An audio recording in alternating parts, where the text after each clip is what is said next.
en que hay que ir a territorio. Bueno, pues en la línea está el consejero del INE, Martín Faz. Gracias, consejero, ¿cómo está? Buenos días.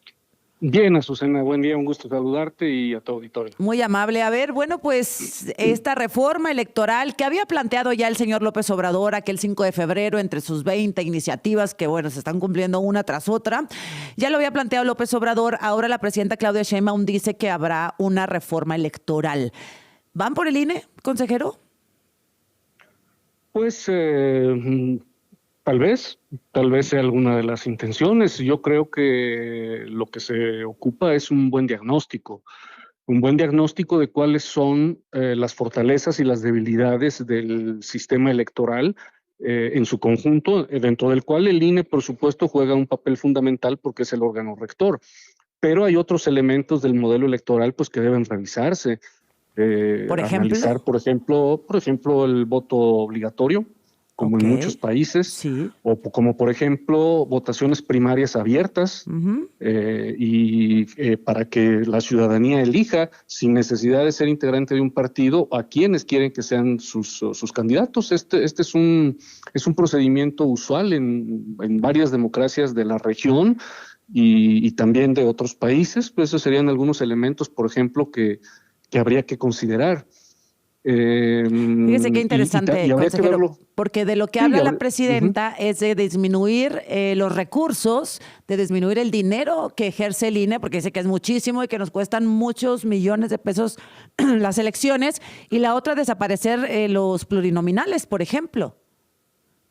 Bueno, yo creo que desaparecer los plurinominales así única y exclusivamente en esos términos, sin una propuesta concreta, pues habría que verla. Yo creo que desaparecer los plurinominales es eliminar pues justo la pluralidad que ha caracterizado al Congreso, que la había caracterizado y que permitió la transición democrática. Sin la existencia de esos plurinominales, pues difícilmente se habría podido romper ese sistema de partido hegemónico por el que tanto tiempo tuvimos y por el que desde tantas distintas trincheras se luchó para erradicarlo, y un papel fundamental en ello tuvo que ver, uno, el financiamiento de partidos políticos, y otro, la existencia de plurinominales, entre otras cosas. No digo que sean las únicas. Entonces, yo creo que lo que hay que hacer es un diagnóstico serio del modelo electoral en su conjunto, del INE en particular, porque otra cosa que hay que decir es que el INE tiene una serie de atribuciones que se le han dado justo a lo largo de los años, y eso es lo que hace que pues, los presupuestos del INE están hechos a la medida de las atribuciones que se tienen. Así es. Por ejemplo, te voy a poner un ejemplo de algo que solamente el INE hace en ningún lugar del planeta, más que el INE lo hace, y es tener toda una red de monitoreo de medios de comunicación a través de una serie de instalaciones de cómputos, de toda una serie de equipos con los cuales estamos monitoreando 24/7 medios de comunicación para que se cumplan los pautados de los spots a los que tienen derecho los partidos políticos. Pero es tan eficiente este mecanismo que incluso la Secretaría de Gobernación utiliza nuestros análisis para pautar, para ver si se cumple el pautado, no solamente de los spots de los partidos políticos, sino también de los tiempos del Estado, totalmente. Pero eso es porque es una atribución que se le dio al INE, que además en tiempos electorales el INE es el encargado exclusivo de administrar los tiempos del Estado en tiempos electorales. Esa atribución no la tiene ningún instituto electoral del planeta.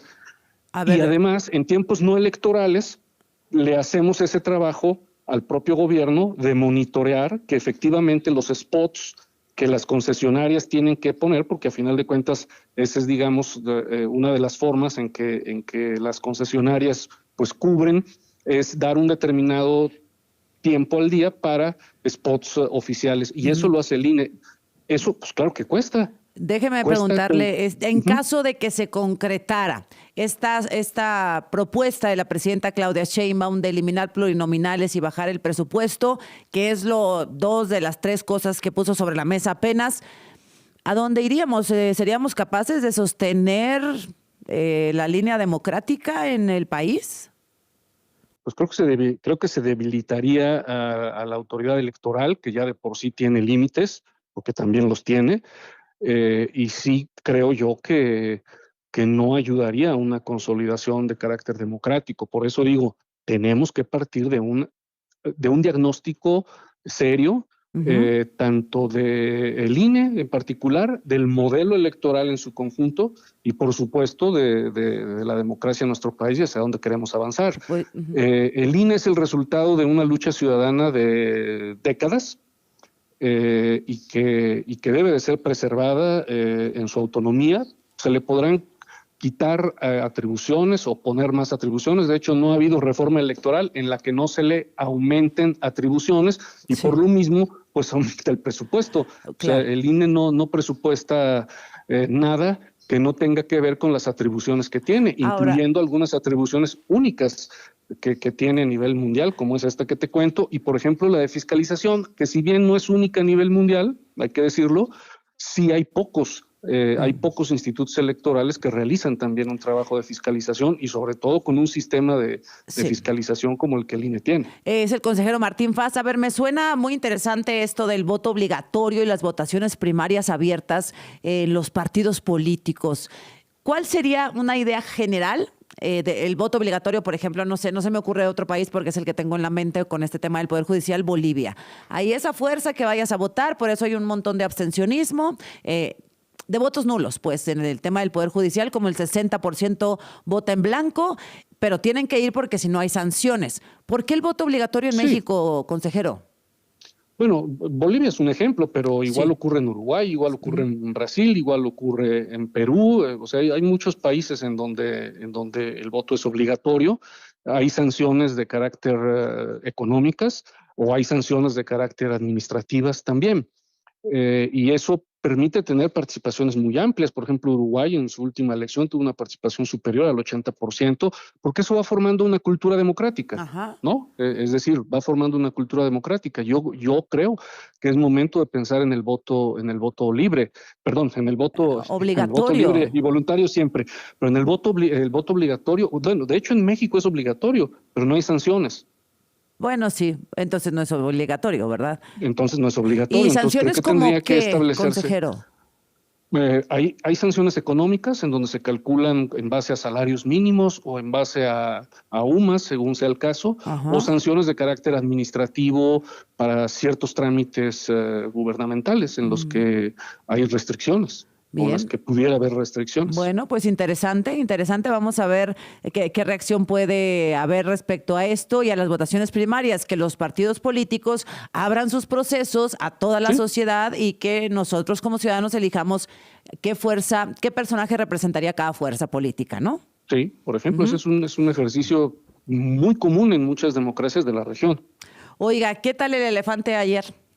El elefante en la sala del Consejo del INE.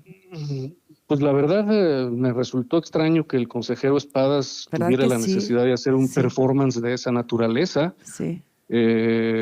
Ignoro cuáles hayan sido sus razones.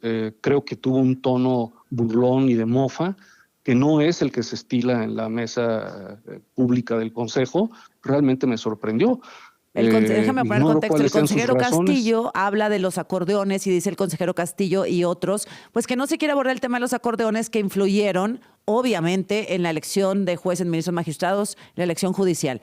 Entonces el consejero Kip le parece como muy didáctico llevar un globo de un elefante y sacarlo en la herradura y la sala del consejo, ¿no? En el consejo del INE. Y bueno, pues no le salió muy bien, ¿verdad? No sé, a mí Pues también me pareció didáctico, extraño. Ujú. no me pareció muy didáctico, sinceramente. Yo creo que más bien tuvo un efecto de un performance, tal cual, pero pues sinceramente ese pues no es el tono en el que Sí. se habían conducido las sesiones entre las consejerías. Ujú. Sí hay quienes han hecho performance, particularmente partidos políticos, pero entre las Pues sí. consejerías, como que andar haciendo un performance de esa naturaleza, a mí sinceramente me pareció extraño. Sí. Yo creo que bastan los argumentos. Bien. Si no se está de acuerdo con los argumentos, pues bueno, hay que debatir argumentos, Así es. pero la En la consejero, Cola Fresco, ¿pueden hablar con el ahorra también consejero, con por el favor? 4x2 en todo el departamento de autos, llantas. 45 minutos, gracias al consejero del INE, Martín Faz, por permanecer en la línea. Perdón que me alcanzó el corte, consejero, lo desocupo lo más rápido posible. Me decía, bueno, entonces que esta situación ayer que se generó entre Uquibe Espadas y el consejero Castillo, bueno, más bien Uquibe Espadas sacando un elefante, refiriéndose al tema de los acordeones, pues no es la manera en la que se debe conducir un órgano como el instituto, ¿no? Argumentos Pues no, con argumentos. no es lo que habíamos hecho, por eso la verdad me sorprendió y sobre todo porque sí hubo un tono de mofa y de burla que sinceramente creo que pues podremos disentir en nuestras opiniones, pero creo que utilizar ese tono y hacer esos performances, pues al menos conmigo no cuenten para ello. Ujú.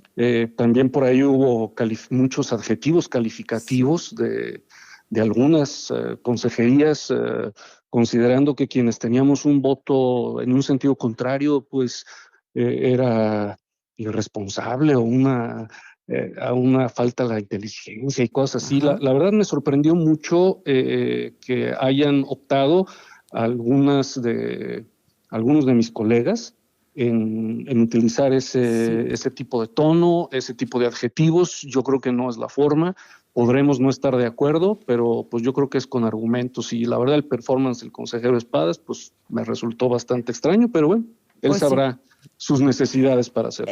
Consejero, la presidenta Claudia Sheinbaum acaba de hablar de nuevo de esta elección judicial y de los acordeones. ¿Le parece si la escuchamos juntos y después me da su opinión? Gracias. ¿De acuerdo? Pues es una decisión del INE, un buen debate. ¿Cree que influyó los acordeones? No, yo pienso que esta revisión deberían de haberla hecho ellos antes de la votación. Si hubo algún problema con alguna comisión que no revisó todo, pues tenía la atribución el INE o el tribunal. Toman la decisión de hacerlo después, pienso yo que debería de haber sido antes, ¿no? Porque finalmente fueron votados. Y puede haber ahí pues una discusión, pero finalmente lo toman esta decisión y votan la mayoría y ya pasa al tribunal para ya la decisión final. Y lo más importante pues que ya entren los nuevos jueces, magistrados y ministros a la nueva etapa del Poder Judicial en México. Bueno, es parte de lo que dice la presidenta porque el instituto pues anuló el triunfo de 46 candidatos porque no cumplían con el promedio mínimo que se había establecido para que fueran jueces, magistrados, ministros, etcétera. 8 o 9. No lo cumplieron, bueno, pues les quitan las candidaturas. Y hay otro sujeto que está preso en Veracruz por abuso infantil, entonces también les quitaron las candidaturas. La presidenta dice que ¿por qué no lo revisaron antes, consejero? Porque no podíamos revisarlo antes. Nosotros no hicimos el registro lo hicieron los comités de evaluación del Poder Ejecutivo y del Poder Legislativo. El del Poder Judicial ya sabemos que ocurrió ahí todo un asunto y que al final se hizo una tómbola. Entonces, nosotros no registramos y esos requisitos de elegibilidad iniciales los hicieron ellos, pero hay jurisprudencias del tribunal en el que se establece que una vez que se valida la elección, se tiene que volver a hacer un dictamen de elegibilidad. Entonces nosotros pues hicimos lo que teníamos que hacer en este momento y efectivamente hubo un determinado número que no cumplía con los requisitos de elegibilidad y que sin embargo estos comités de evaluación pues los dejaron pasar. Entonces no lo podíamos hacer antes porque nosotros no registramos. Quienes registraron fueron otros, pero nosotros teníamos que hacerlo como se hace en todas las elecciones. Al momento de validar la elección, por ejemplo, en las elecciones a las diputaciones federales, en el momento en que se valida la elección, hacemos un análisis de elegibilidad, particularmente para el tema de la asignación de plurinominales. Entonces hicimos el mecanismo estándar que siempre hemos realizado, pero lo que sí no hicimos fue registrar. Si nosotros hubiéramos registrado, no hubiera ocurrido esto, porque nosotros desde el principio habríamos aplicado los criterios, los requisitos para que se registraran, pero nosotros no hicimos no lo hicimos. Entonces, pues por eso no lo hicimos antes, porque la ley no nos lo permitía. No les tocaba. Ahora, los acordeones, consejero, también escuchaba yo ayer al consejero Quiva Espadas decir, a ver, no es irresponsable, no es cierto, decir que los acordeones determinaron la elección, no es verdad que el 90, 80, 90% de las personas fueron influenciadas por eso, y regresaré más adelante al tema, etcétera. ¿Qué papel jugaron estos acordeones, consejero? O sea, que todos vimos, que todos tuvimos en la mano, porque de alguna u otra forma nos llegó a todos, ¿no? ¿Qué va a pasar con esto que a juicio de muchos, a ojos de muchos, era suficiente para no validar la elección? Bueno, ahora ya todo está en manos del Tribunal Electoral del Poder Judicial de la Federación. Hay que recordar que el INE no tiene y nunca estuvo sobre la mesa el tema de la anulación de la elección. Eso es una atribución exclusiva del tribunal. Ajá. Y el tribunal tendrá que ver con todos los elementos, lo cual incluye no solamente el dictamen de validez, sino también, por ejemplo, pues los votos particulares que hemos presentado a algunas consejerías, pero también entiendo que el tribunal ya hace algunos días señaló que tiene alrededor de unas 200 impugnaciones, entre las cuales va el tema de los famosos acordeones, y tendrá que ser el tribunal el que determine cuál fue el nivel de, valga la redundancia, hasta poesía va a aparecer, cuál fue el efecto que tuvo o no estos acordeones, ¿no? La determinancia, que es el término legal que se utiliza. Pero yo creo, desde mi punto de vista y desde los análisis que hemos realizado desde mi oficina, que los acordeones sí tuvieron un impacto y una afectación al voto libre y voluntario. Ahora, en ningún momento quienes hemos opinado en ese sentido hemos dicho que eso era razón suficiente para en un momento dado no entregar las constancias, sino solamente de que existían dudas razonables sobre la validez de la elección. Ahora, pues fue una postura minoritaria. A fin de cuentas hubo una mayoría. Pero pues no tan minoritaria, pero, consejero, 6-5 no es minoritario. No, pero para todo efecto legal, pues el voto que valió, pues fue, o sea, el voto que le da legalidad a esto, pues fue el voto de esa mayoría. Pero ya el 6-5 inyecta suficiente incertidumbre a la elección. Bueno, eso tendrá que resolverlo el tribunal, definitivamente, ¿no? Pero pues, insisto, yo creo que tanto el voto mayoritario o el voto minoritario se sustenta en una serie de argumentos. Y yo no recuerdo que ninguno de mis colegas que tuvo un voto disidente y minoritario haya hecho ningún tipo de calificación a los colegas que votaron en el otro sentido, ni llamarles irresponsables, ni llamarles... como si les llamaron a ustedes. Como en cambio ayer pues sí se sugirió abiertamente y además pues con ese tono burlón y de mofa en particular también que hubo, ¿no? Entonces, pero bueno. O sea, ya llegó también la polarización, la discordia y la falta de institucionalidad al INE. No, okay. A ver, posturas encontradas siempre ha habido. Sí, pero no pero en yo este creo tono. Que habíamos conservado un cierto nivel y un cierto tono distinto. Yo sí, en ese sentido, lamento la utilización de ese tono el día de ayer. Bueno, pero bueno, pues le agradezco mucho, consejero. Vamos a ver qué decide el tribunal, que tiene de aquí hasta agosto. Difícil que se anule la elección, ¿no? Pues ya veremos. Sí, sé que no se pueden pronunciar abiertamente, pero pues bueno, yo pregunto. Consejero, muchas gracias. Muy amable. Hasta luego. Gracias. Un gusto saludarle. La semana de Claudia.